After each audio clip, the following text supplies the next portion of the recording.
Everything I didn't want to do is what got me to where I'm at today. It's about what you're saying to yourself, but it also comes with work. So whenever I was getting beat down, physically, mentally, spiritually, whatever I was going through, just saying, you can't hurt me. You want to improve?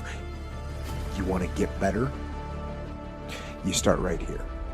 And when do you start? You start right now. You initiate the action aggressively. You go here and now. The idea isn't going to execute itself.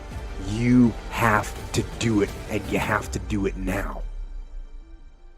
You got to stop thinking about it and stop dreaming about it. Just start doing it.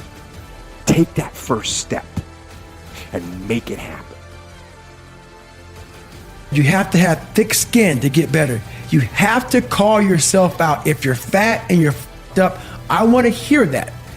I don't want to hear you tap dancing around. And a lot of people don't want to go there. They don't want to talk about their childhood. They don't want to talk about their past. They want to get to the root of the problems, and then they go, why am I not getting better? Because there's a lot of shit in there you haven't dealt with, brother. Why am I not achieving more? Why don't I have drive anymore? Where's it all at? If you don't develop a routine of suffering, and suffering is not like go out and kill yourself every day, it's being uncomfortable. That keeps you hungry every day.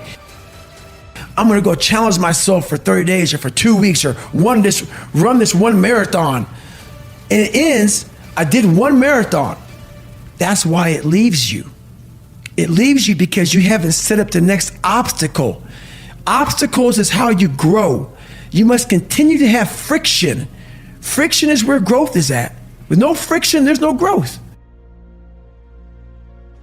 I want you to realize that this world, life, is one big head game.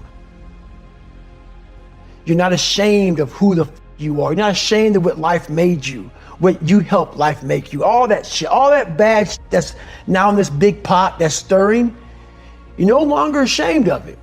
We're all f***ed up. Stop judging yourself against other f***ed up people who have hidden it better than you. Once you learn to play the head game, it's no longer a game anymore at all. You can start living your life.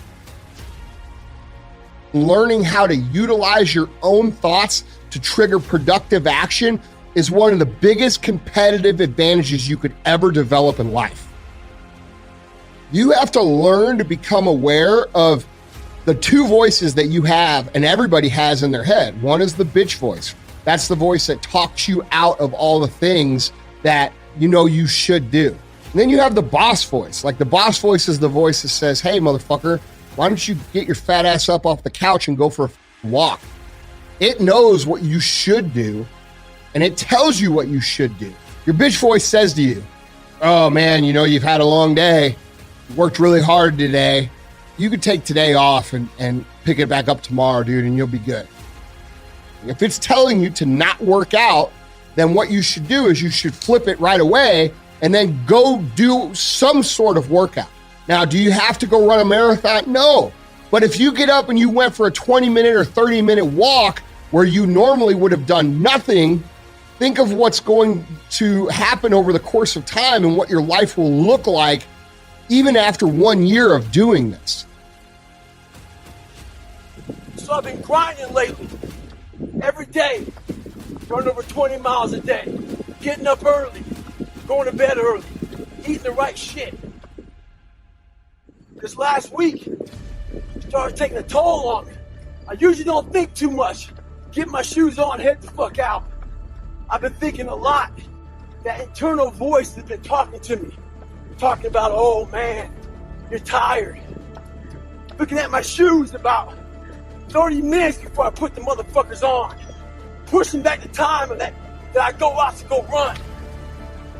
So I decided to tape record myself. That internal voice I put on tape.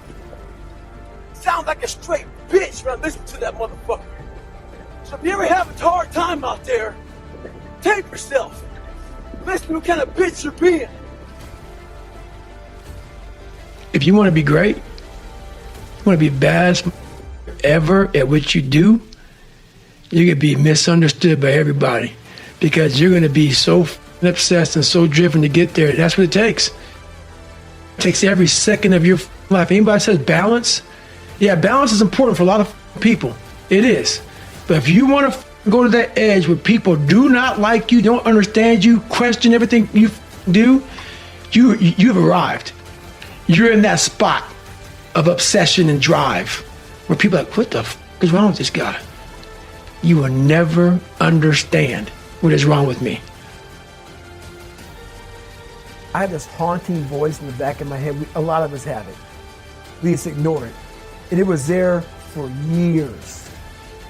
So I knew in the back of my mind that I could pull off this whatever.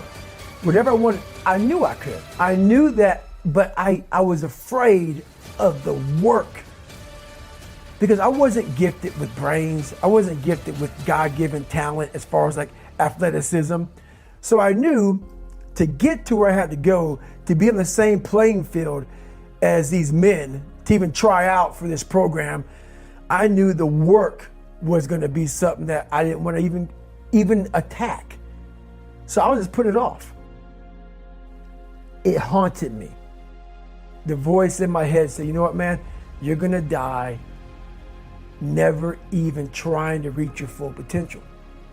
And how's that going to feel?